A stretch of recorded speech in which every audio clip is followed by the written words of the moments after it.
Hello, everyone, and welcome to another edition of Mormon Stories podcast. As you know, I'm your host, John DeLynn. It's February 6, 2018. We are very excited to be recording this episode from the Community of Christ Chapel in Holiday, Utah. We're very grateful to Community of Christ for hosting us. This is the second week in a row where they've hosted us for a live event.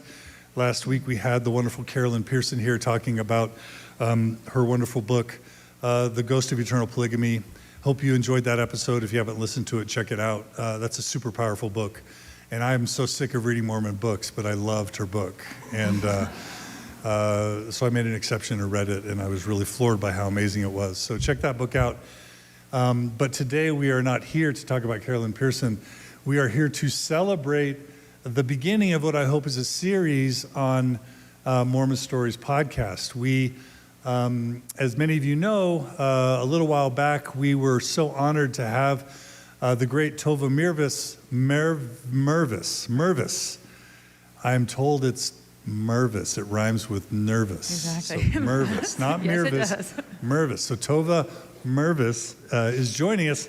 For those of you who don't know, she is the author of this wonderful book, The Book of Separation, a memoir. She was raised Orthodox Jewish, and that is an intense upbringing religiously. A lot of us think that we have this, only lower than Scientologist sort of level of intensity of a LDS upbringing and the trauma that can come for some from that experience. But what we are so thrilled and somewhat alleviated to learn is that some people sometimes have it worse than we do. And that's why we brought you here, to make ourselves feel better. So thank you so much. I am so glad to play that role for you. Gives meaning and purpose to your suffering, exactly. right? But Tova's, this is her fourth book. She's written 3 other books that from national, obviously international presses, but this book is her memoir. And it's such a gripping and compelling read that chronicles her life as an Orthodox Jew, and then her time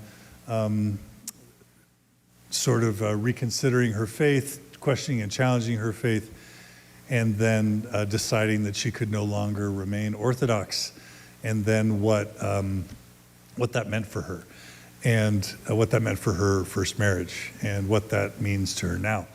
And most of you have already listened to the episodes, so tonight, the goal wasn't to necessarily retell the story that we already told on the podcast. So for those of you who have not listened to that episode, we're gonna leave the book and that episode to be sort of the meat of your experience, and we're gonna encourage you here, or those who are listening asynchronously, we're gonna encourage you to go back and listen to that episode. Tonight we won't be seeking to retell that story. Tonight, the purpose is for you to meet the author and hopefully to have your own questions. But we really want this to be a dialogue between you guys and us.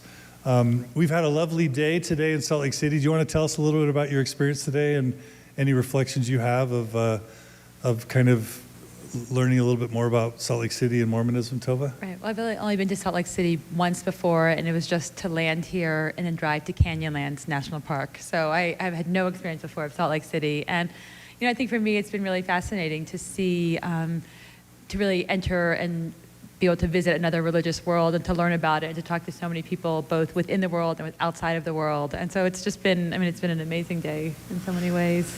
We took her to Temple Square. The missionaries hit her up really hard. There was a Jew in the midst. It was sort of a good way to, They were telling her all about the Old Testament and what it meant to have a prophet, and what it meant to believe in prophets. And right. It was, yeah. You were very kind and generous, and it was a fun time. So we've had a great day, and so all right. So for today's evening, we're going to have a bit of a discussion, and we're just going to ask you guys to kind of line up and begin asking your questions. And what we'll try and do is keep the conversation rolling, but what we hope the meat of today's conversation is going to be from questions generated from you guys. All right? Is that okay? Because most of you have already listened to me ask her 3 or 4 hours worth of questions. So if you want to, go ahead and begin lining up for your questions. But I'll begin, and maybe Tova, what I think I want to first do is actually officially welcome you to this evening, and let's give Tova a round of applause for joining us. Thank you. Thank you all for coming. Thank you.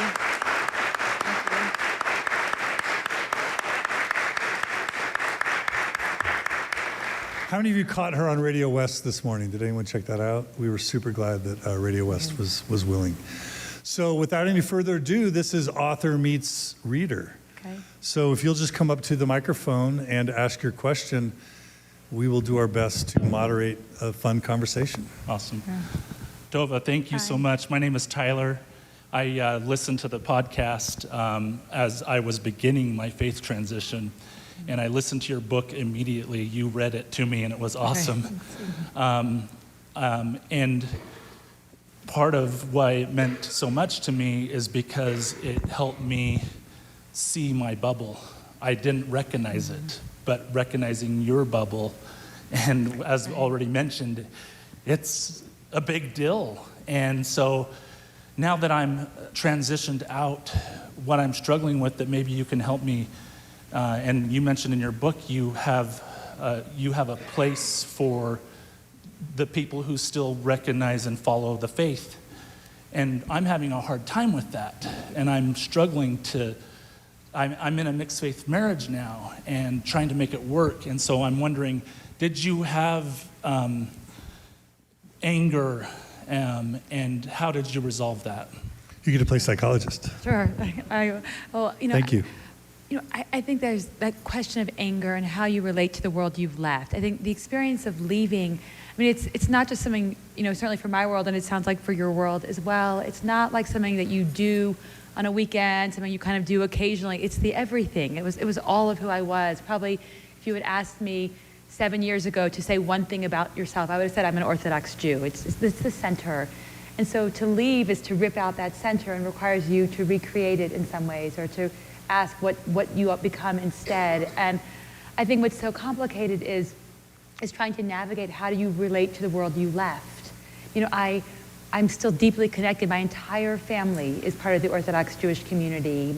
Some of my friends don't speak to me anymore, so it makes it easy. I don't have to worry about how to navigate with them because they've made it very clear how they want to do that. But that question of how do you relate to something that no longer feels like the truth, and that experience of leaving is so searing. It's not an easy departure. It's the sense that I was raised to believe something I thought was the sole truth. I thought everyone else, all of you, of course, were wrong, and that I held the truth, the only truth. And to have that shift is so life-changing and so painful. And so many things I could say about that. But with your question of how do you relate to people who are still within it, there are things that are very triggering. We were joking about some of the things I'm allergic to. I'm allergic to certain parts, but not to the people. Not to the people I love, my parents, my grandfather, my siblings, one of my children. And so I think what becomes so hard is how do I hold on to my own sense of I'm allowed to believe what I do believe. I cannot force myself to say something I don't believe to be true,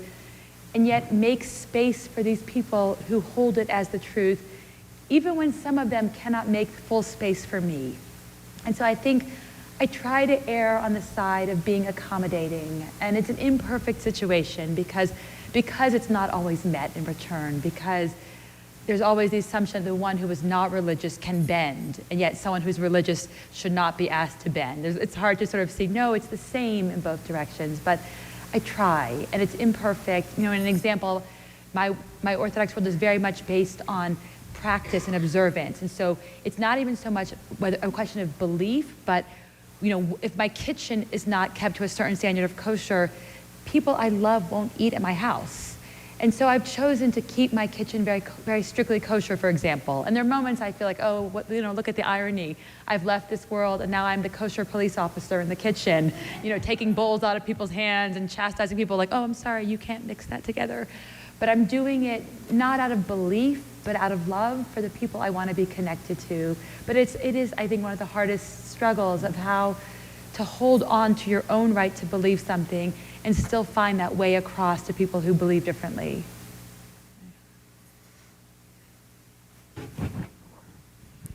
Hi, I think of myself as in the middle space. So perhaps maybe where you were when you published some of your first books, where you're still navigating, staying within, but with questions and a nuanced view of the world.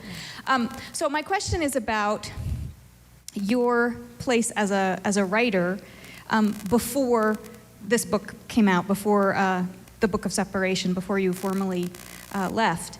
In the Mormon world, I'm a writer. I write about Mormonism for a national audience also. So, but within the Mormon world, there's a very strong publishing group of certain publishers that publish only books for Mormon people, and it feels as if these books are stamped with approval. You go to certain bookstores, and those bookstores only have these specific books, which are free of bad language and other material that Mormons might consider wrong to read. So when I started publishing about Mormonism for a national press, a lot of people within Mormonism would ask me, like, why would you want to publish about Mormonism with a national press rather than with, our safe Mormon publications? And also people seem to wonder why I don't necessarily want my books to be in those bookstores where they're easily accessible.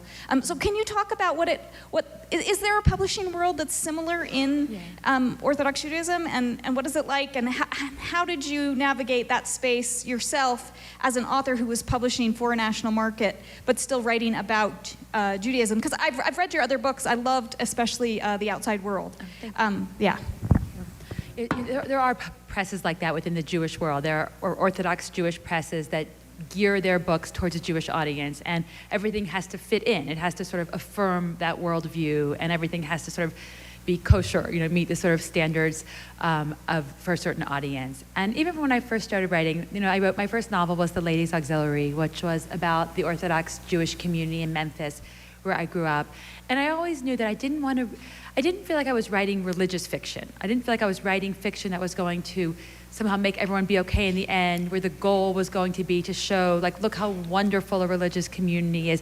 I wanted freedom. I felt like so much of being a novelist is seeking out a sense of freedom to tell any story. And also feeling that, sure, I was writing about a very particular small world, but I felt fairly certain that the issues that are at play in one religious world are at play in other religious worlds as well. And so I didn't think that I was writing only for this sort of the Orthodox Jewish audience. And it was interesting. Ladies' Auxiliary was read both within the Jewish world and outside the Jewish world. And, at every book event I would do, there would always be someone who would raise their hand and say, "Are you still Orthodox?" And I was always like, why would they ask that of me? That's so strange. Like, of course I'm still Orthodox. And I would give an answer. At the time, I would say, I'm a liberal, feminist, pluralist, Orthodox Jew, whatever that means. I had to play it. I had to play it for the laugh because I did not know myself exactly what that meant. But I felt like writing is so much about being willing to say what people don't always want to hear, to go beyond the sort of official versions that communities present, or certainly religious communities, beyond what we're supposed to think, beyond what people say they experience, and really go inside people's heads of, what do our lives really look like? Everyone's lives, no matter what your religious affiliation is, what you believe is, has those messy spaces inside, those complicated questions, and those experiences that don't match the official idealized version. And so I always wanted to feel that at least in my writing, I wanted that sense of freedom. I didn't feel it in my own life at that time, but I felt like on the page, I wanted that full freedom. And so, sure, there are certain bookstores maybe that wouldn't carry my books, or I was regarded in Orthodox Jewish Memphis, I will always be known as the one who wrote that book, about the Ladies' Auxiliary, and that sense of, I don't know about her, she's a little iffy, and definitely got different articles written about me within the Jewish media, but also outside of it, determining is this positive or negative, is this good or bad for us? And I just felt like that's not how you judge real writing. Is it furthering the goal of a community? Is it furthering some story? Like, I feel like I want to tell an honest story, and the honesty is never about furthering an agenda or not. Okay. Sure. Thank you for writing this book. I admire your incredible bravery and just the way that you've been able to put into words really such a universal experience, I think, among so many religious people. So thank you. One of my favorite sections of the book are where you talk about, as a younger child, kind of butting up against these gendered notions of what it was to be a woman, and trying to find explanations.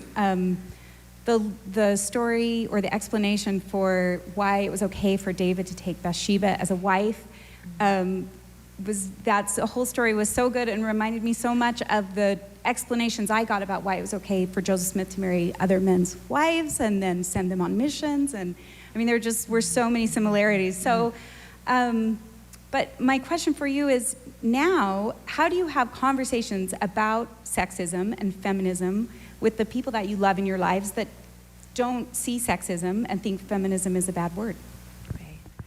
When I would say I was a liberal, feminist, pluralist, Orthodox Jew, I meant it also. I mean, I would have considered myself a feminist, and I was. Can you talk a tiny bit about the 70s and the kind of feminist awakening in Orthodox Judaism that you became a part of? Sure. I mean, for a long time, I think there was sort of very gendered notions within the Orthodox world about men's roles and women's roles. Men could be rabbis, women were not allowed to have official public roles. And certainly within the larger, the Jewish world spans many denominations. The conservative world and reform world were very different in these issues. But for me, in the Orthodox world, there was a sense that this is just how it is. And growing up in the 70s and 80s in Memphis, there was this small Orthodox Jewish high school and elementary school. There would be things that would bother me, things I would think, why do we say a blessing, thanking God for making us according to his will, while the boys, of course, would have to scream it out in our faces, thank you, God, for not making us a woman. And that childhood feeling of this is unfair or this is wrong, I remember feeling that. And then there are, of course, apologetics offered for why this is the case or why you're not supposed to be bothered by it. It was sort of, you feel upset, but really you shouldn't feel upset, and here is why you should not feel upset. And I remember wanting to believe those reasons, very much wanting to tell myself, right, no, that's true, that fixes it. And then that little voice that says, no, it doesn't. And like, no, I want it to, I don't want to feel this sense that the way girls and women are treated is of course unequal. It's not there, and that the explanations for why it's unequal do not satisfy the question. And those questions grew for me as I became a teenager and was very aware of the way a girl's experience in this world was different than a boy's experience. For us, I think dress code was the central, if you would ask me what is God and religion about, I would have said it's about my skirt length. The sum be all and end all was, did my skirt go to here or to here? And could I pull up my skirt down quickly enough when a rabbi came into the room so I didn't get in trouble? And everything was about body and whether you match these notions or not. And then I think even within the Orthodox world, in the early 90s, there was a sense of a feminist movement within the Orthodox world. There's a woman named Blue Greenberg, who I was telling John today, I actually, by happenstance, happened to be her personal assistant one summer. And she was really credited with sparking an Orthodox feminist conversation about could religion change? Was there space within even a traditional fundamentalist religion to make more to change the role of women in the community? And so she really did put that conversation on the table in so many ways. What was the book called? Her books, she wrote what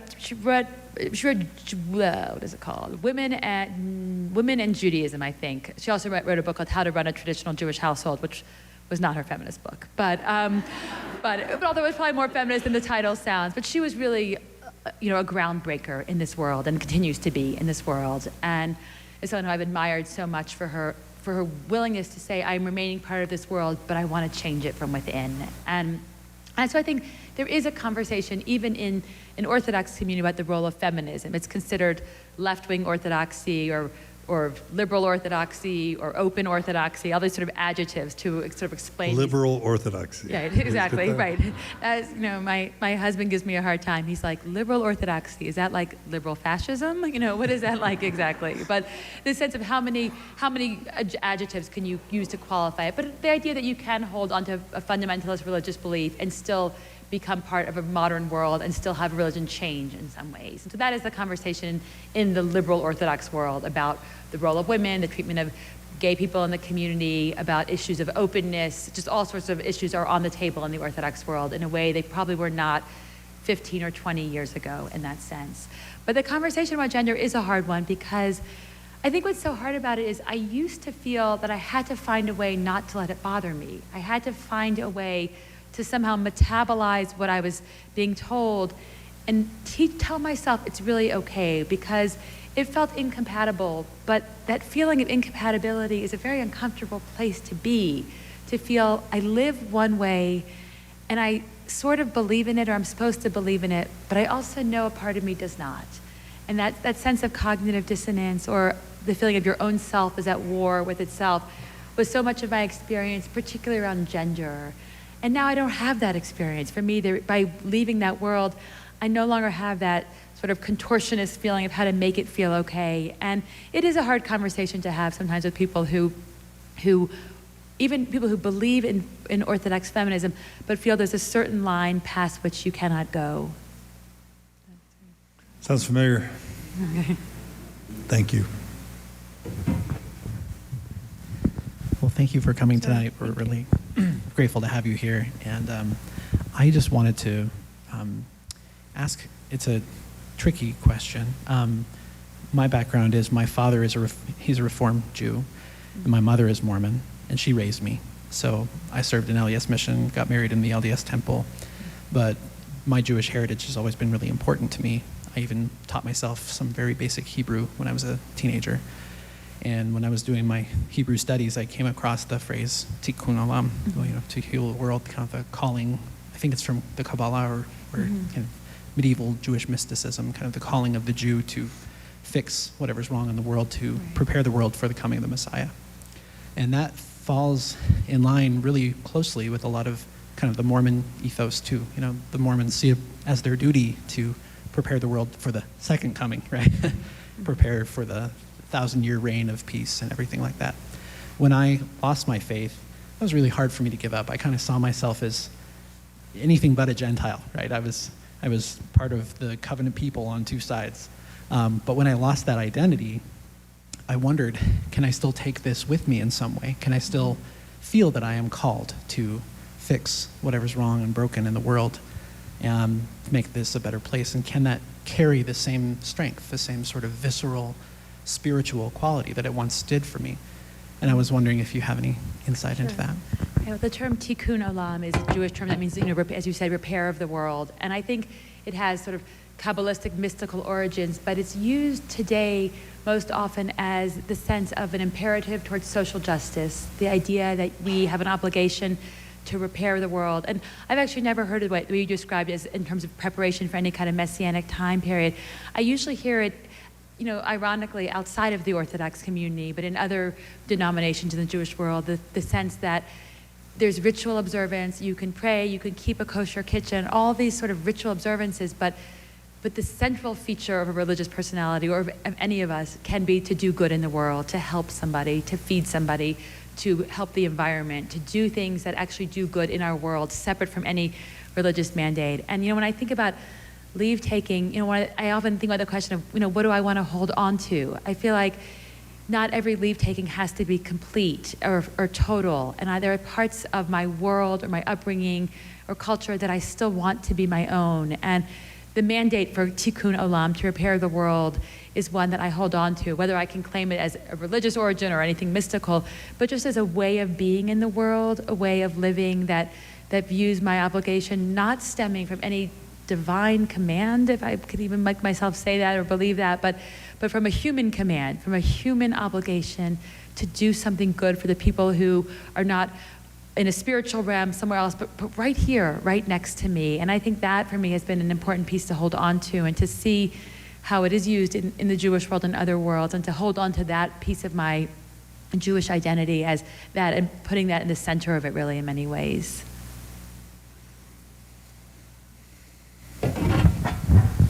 Okay, so I haven't read your book yet, full disclosure, but I did buy a copy for my wife for Christmas, so Thank I feel pretty great about that. Check. You filled your obligation. You're good.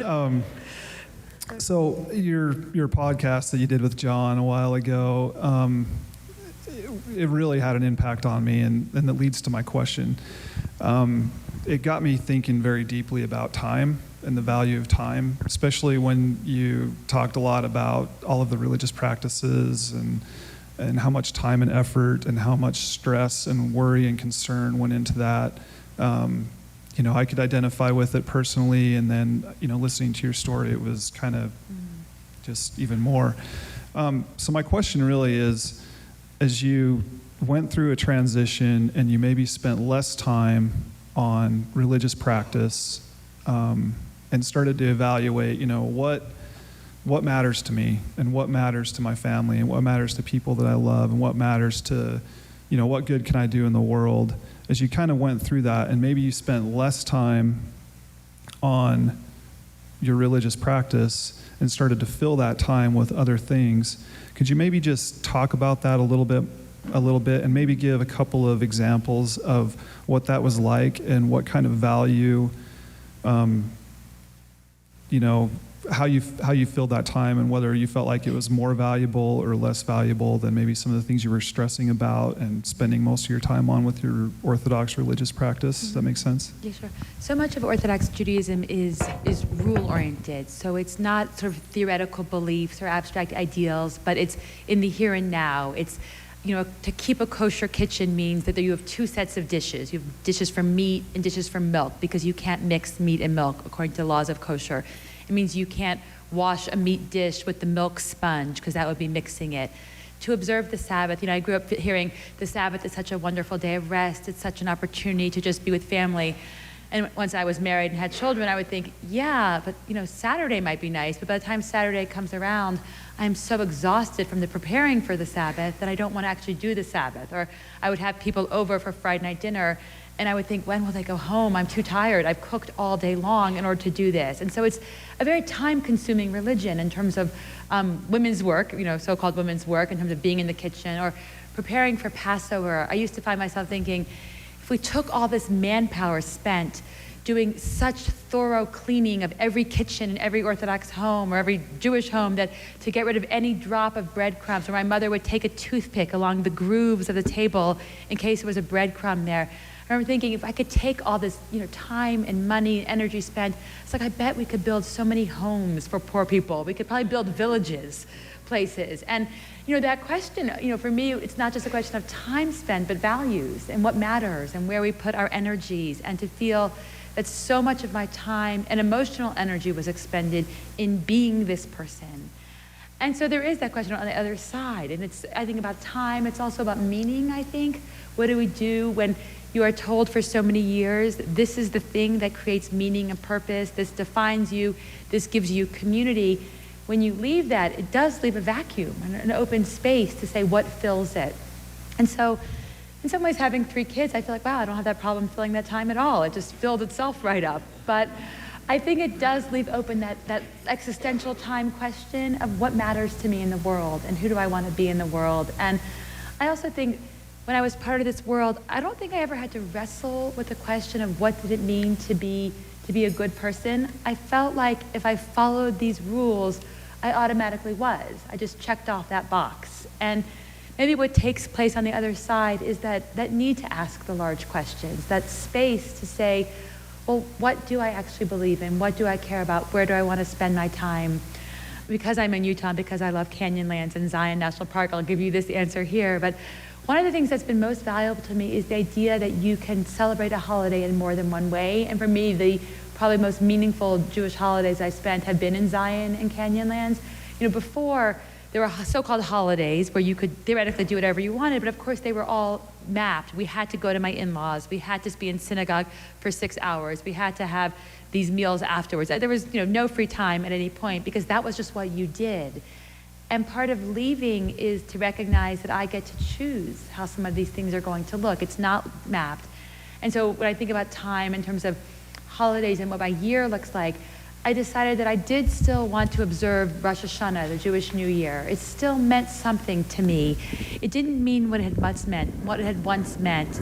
But I decided that I was going to spend that time not in synagogue, staring out the window, wishing I could be anywhere else, but I was going to spend it outside. And so I think probably the most spiritual experience I've had in the past few years was hiking the Narrows in Zion.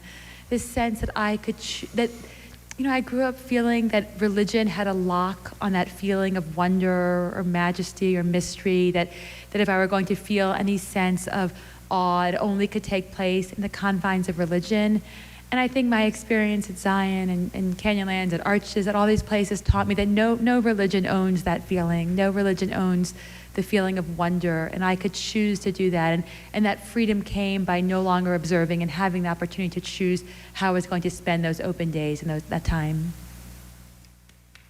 Okay. Thank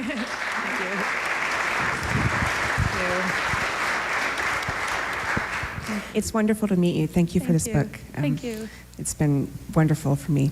When I left Mormonism, I lost my God, and then I lost my love and respect and appreciation for religions in general. And I think that's true for a lot of people who have different faith crises. I'd like to know a little bit more about your sense of loss, or if you still have a belief in God. I feel like in Mormonism, we are taught to have a very personal relationship with our Heavenly Father.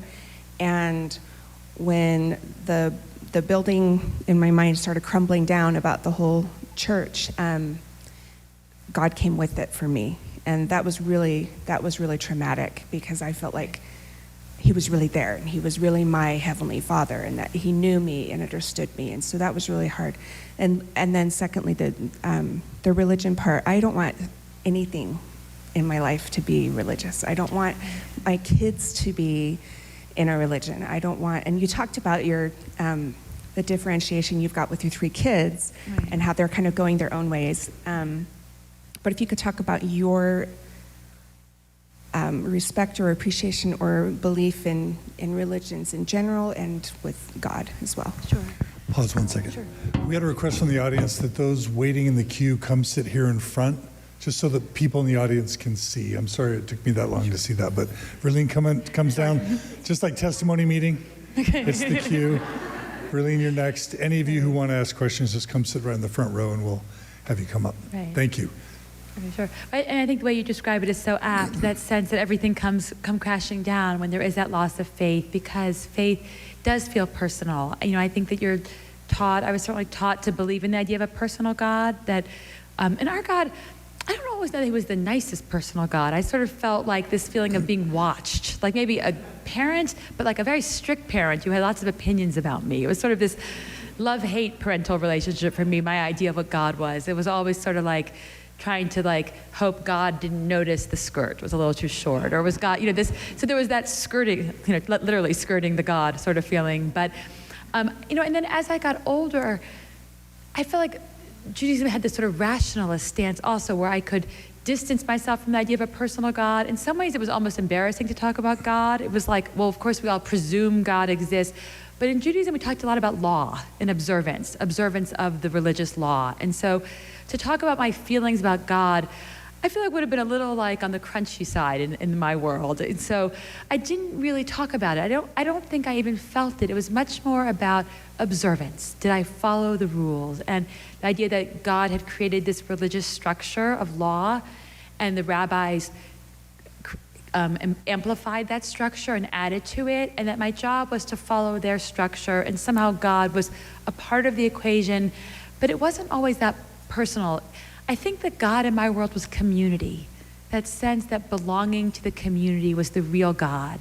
And the loss came less from the feeling that I lost any sense of God as a real figure in my life, but the idea that I belonged to this community, and that was where God was part of my life, where I was part of a community that I was like, and that I was connected to, who would be there for me, that sense that I was not at sea in some large, confusing world, but I always knew, here, right here, this is who I am. And so on the other side of it, it's funny, I feel like in any kind of leave taking, there's that space of unbecoming. Very soon after I said I was no longer Orthodox, people said, okay, so are you a conservative Jew? Are you a Reformed Jew? If you uncheck one box, can you check the next box? And I feel like, no, leaving doesn't look like that. Leaving is about being in this space between, of uncertainty, of not knowing. It wasn't like I left because I knew I believed in something else. It was that I knew that the truth was I did not believe in the tenets of the world I lived in, but I didn't have a clear sense of what I believe in instead. And I wanted to sit for a long time in that sense of I don't know, of living with uncertainty and living with the idea that the hard questions didn't have to be answered. For so long, I was always told that there's an answer for every question. You just haven't looked hard enough if you don't know them. So the biggest questions, evil in the world, well, there's an answer for that. You just haven't found them. Or someone said to me, the rabbis have already answered all the hard questions. You should not be asking them. And I was like, oh, it's so simple. If I just knew those answers. And so for me, lead taking has been about being willing to sit with the question mark. In terms of belief in God, I don't consider myself religious. I cannot muster any sense of belief in God. It feels hard for me to say it sometimes, even still. It feels hard to sit with that fully. Certainly not a God that is involved in commands, in choosing one group of people over another, in answering prayers that even when we most wish God would answer those prayers. I don't really believe in that. And so the question becomes, what role does religion still play? Because I do still feel very connected to a Jewish world and still feel very connected.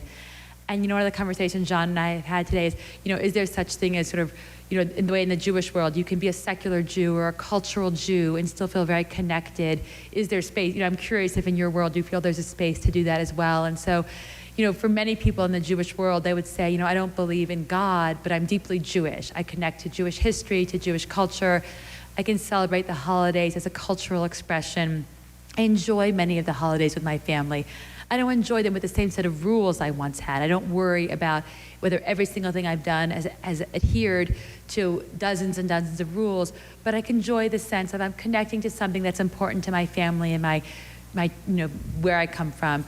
I know well that feeling you describe. I joke about it as I'm allergic to it. This feeling of there are times when being around certain religious ideas or practices are very hard for me to do. And one of my sons is Orthodox. My parents, my sister, my brother all are. And so I try to, when I feel that rise of allergy, that feeling that I'm going to break out in hives, I try to sit with it. I try to sort of minister to my own need to say to myself, I am not this. I don't believe in this. I don't want to hear we're going to pray for that person who's sick and they're going to get better. To me, it does a disservice to that person to presume easy answers. And so try to honor my own need to disconnect from it and be able to participate where I want to. But I think what you describe is very true for many people, that sense that it's hard when you've left something, it's hard to engage in any piece of it when you see the pain it causes and the damage it can cause people.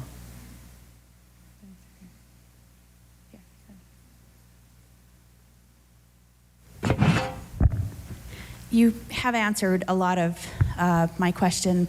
I am married to a believing Mormon, and I do credit John with us still being together. Thank you, John. He may not thank you, but I do. The harder relationship is the one with my son. And you've mentioned your Orthodox child. My son, after having maybe wandered in the desert a little bit, is now waiting his mission call. And that's very difficult for me. And I'm wondering how you manage to be authentic in your disbelief and yet still mother this child, this very intimate relationship that's very difficult to navigate. How do you manage that? And if that's too personal, you can just call me later. I'll text you. Right. It's funny. Right when my memoir first came out, I did a reading and someone said, "Can I ask you a personal question?" And I said, "I've written a memoir. It's okay."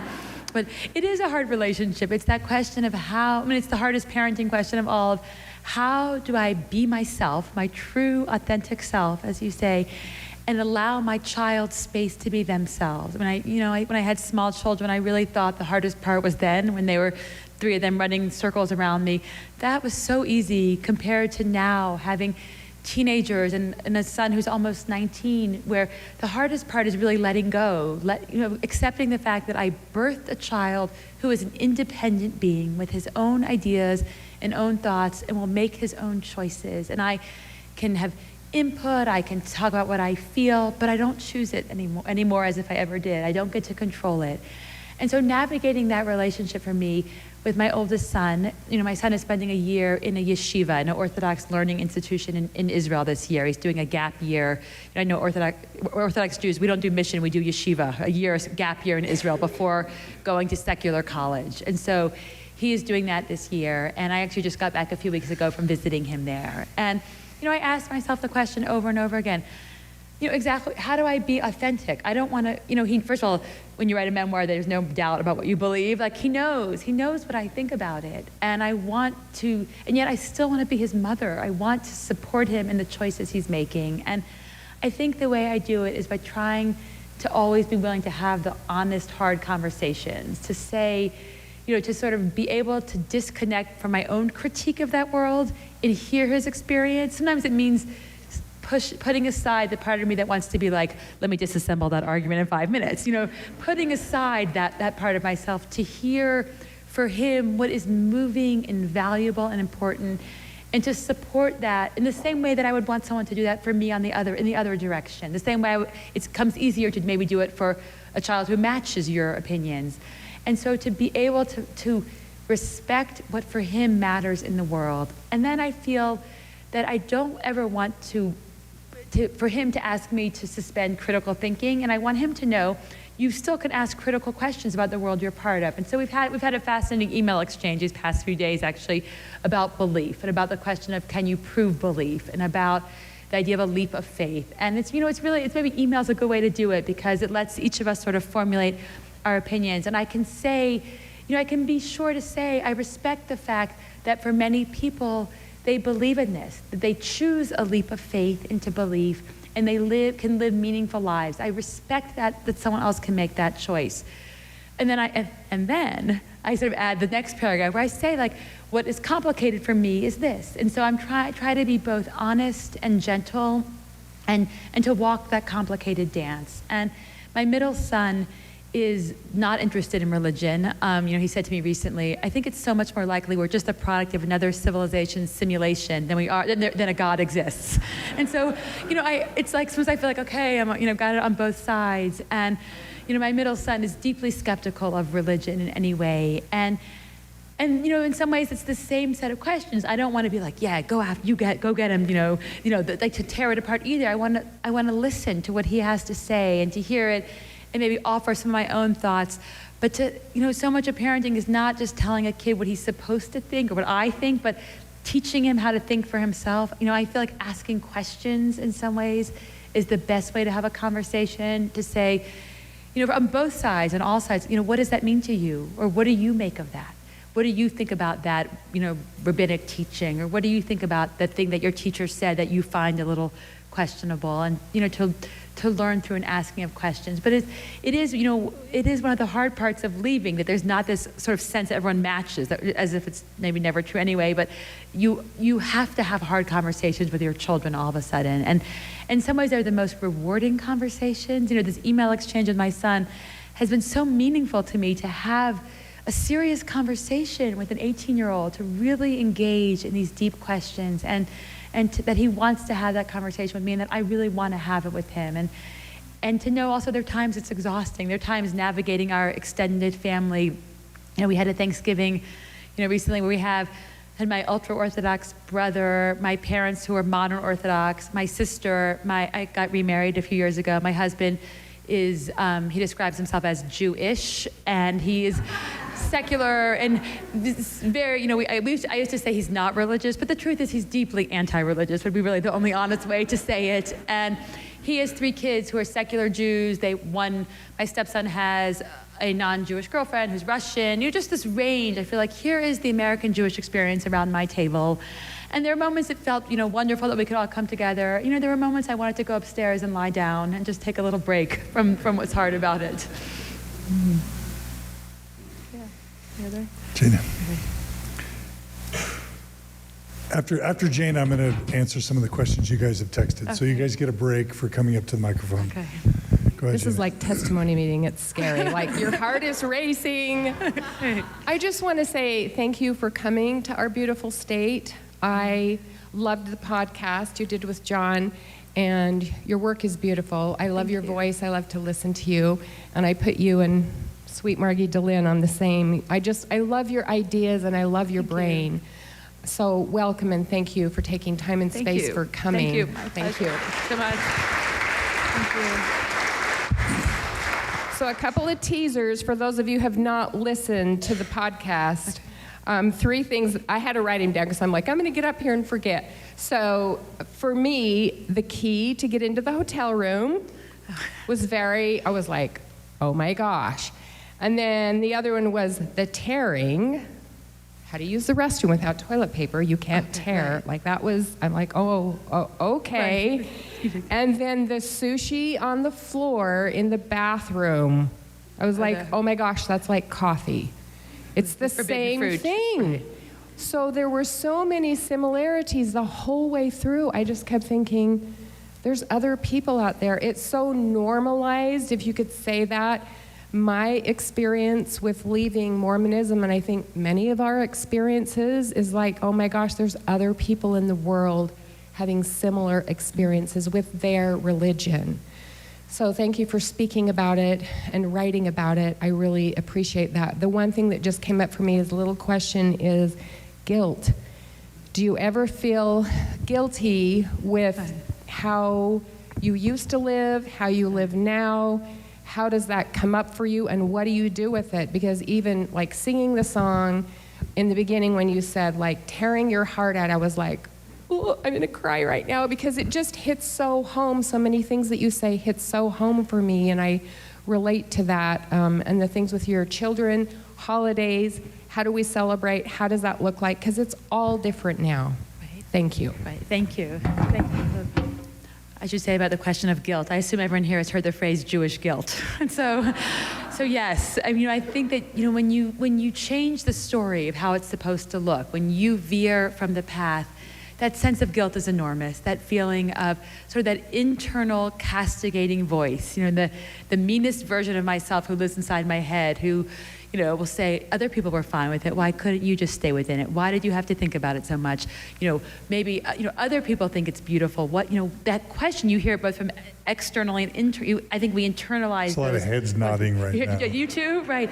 That sense of why couldn't you just stay inside? Or why don't you find it beautiful? Or everyone, you're giving up on a tradition, you're stepping away. All those voices are tremendously painful, and you don't leave those voices behind just when you leave. They come with you. You can take some of the nice things with you, but you certainly take those voices with you. And so that sense of carrying it, and I feel like it lessens, but it's certainly there, and there's certain things that kick it into high gear.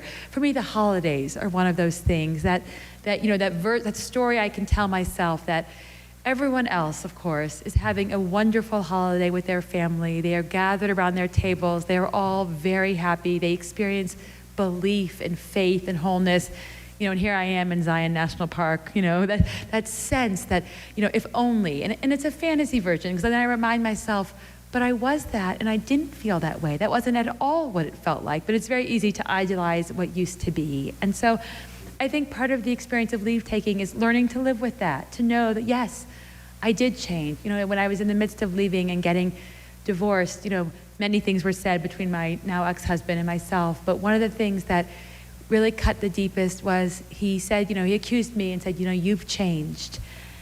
And I realized, you're right, I've changed. I can't deny that. I'm not the 22-year-old young innocent girl who married her first boyfriend after 12 weeks of dating. I'm not her anymore. And we change in life, and life changes us in ways we can't imagine. And sometimes we leave or make changes as a result of it. And I also think that, the pain always stays a piece of the story. It doesn't take away from the sense of freedom or happiness or new possibility, but I do feel like I can make space for that pain, for the sense that there is a sense of rupture, that the story is not continuous, that I don't match my family. If you took a picture of us, I do feel like I'm the one who doesn't quite fit in. I do have that worry at extended family gatherings of, wait, who's talking to me again? I can't keep track of who talks to me, who doesn't talk to me, that sense of that. And so I think it's part of accepting your story, of knowing that that to choose, a path that feels authentic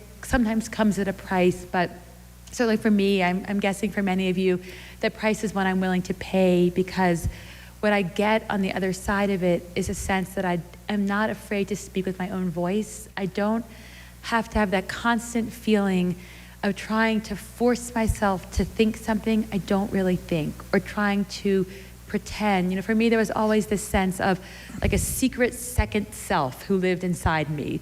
The person who would say like, really? Or I don't think so, that would protest, but that self had to live hidden. And I no longer have that experience of having to tuck away the part of me that wanted to somehow disagree or speak more honestly and more openly. Thank you. Should I explain the card key and the toilet paper and the sushi also? I was going to say, do you want me to explain it? So where does one begin? I'll start with toilet paper. Okay, so there are many laws of the Sabbath. There's some that are more widely known, or at least in my world, that were more widely known. Prohibitions against driving, against using electricity, so you couldn't turn a light on or off. We didn't use electronics of any kind. We didn't watch television. You couldn't cook anything on the Sabbath. But there were many, many more prohibitions, many of which we studied in high school. I was an expert on my tests would be like, how do you make tea on the Sabbath? And I would get an A because I was very good at like each of those details. But tearing, ripping something was also seen as forbidden on the Sabbath. And so the question, of course, became, well, what do you do about toilet paper? Because you can't tear toilet paper. And this was, to me, growing up, this was normal. This was just part of what religious life talked about. And so you always had tissues. It was just like a given. There were tissues. And the big problem would be, what if you had forgotten to tear toilet paper or to have tissues before the Sabbath? What would you do? And it was like a theological crisis. What would happen in that situation? And it was always like, before, like in the 20 minutes before my mother would light the candles for the Sabbath, it would be a list of things to do, to unscrew the light bulb on the refrigerator, to make sure that all the lights, the bedroom lights had to be off, the living room lights had to be on, and we had to tear the toilet paper. Okay, what was the card key? Okay, so because you can't, there's also a Sabbath one, but because you can't use electronics, when hotels converted to electronic car keys, it became an issue of how do you get into your hotel room.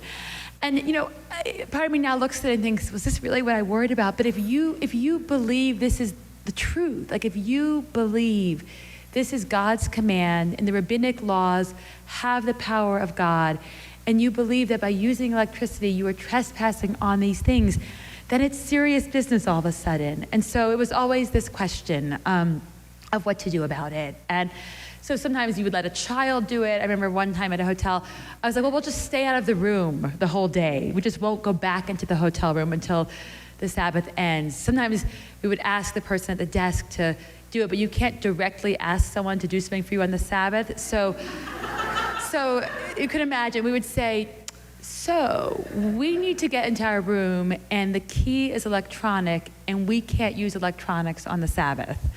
And you would get a blank look. And you were like, so, sort of hinting, hoping that the person would say, do you want me to do it? And it'd be like, oh, if you want to, sure. This sense of needing someone to do it for you. But it was one of the problems of how to be strictly Orthodox in the modern world with technology. And the third one was sushi. So with the laws of kosher, which is a very big part of Judaism, or certainly Orthodox Judaism, there were very strict rules about what you could eat and couldn't eat. So there's no mixing of meat and milk. Certain foods like shellfish and any kind of pig or pork product are always forbidden, and certain things are allowed only if they're made in a certain way or with rabbinic supervision. And so I would never eat in a non-kosher restaurant, even though the food might technically have been kosher. I would never just walk into somewhere and order food unless it was a kosher restaurant. But as you went sort of more towards the liberal edge, someone might eat a plain salad in a restaurant. That was sort of like, not really, it was like a misdemeanor transgression, I guess.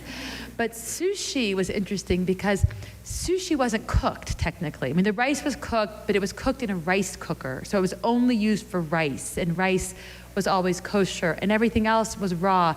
So some people who were Orthodox ate sushi out, and I always thought of it as the gateway drug. You start off with sushi, and where do you go from there? But I did buy sushi at Whole Foods when I was still Orthodox, but I was on the fence. I was in that, it was sort of that secret stage where I was sort of quietly experimenting. And I bought sushi at Whole Foods. I felt like I was buying drugs at Whole Foods. I made sure to, I put it in the cart and put everything on top of it in case I ran into someone I knew. And I ate it in my car. I don't think I enjoyed one bit. I felt like I was trespassing on something wrong and sort of gobbled it down and then had to throw it away in a garbage. I couldn't throw it away in our own garbage can because I didn't want my husband at the time to know I was doing that. And so, I would like to think that I had some great, delicious culinary first experience, but it was just sort of like, I was like, oh, is that all it was?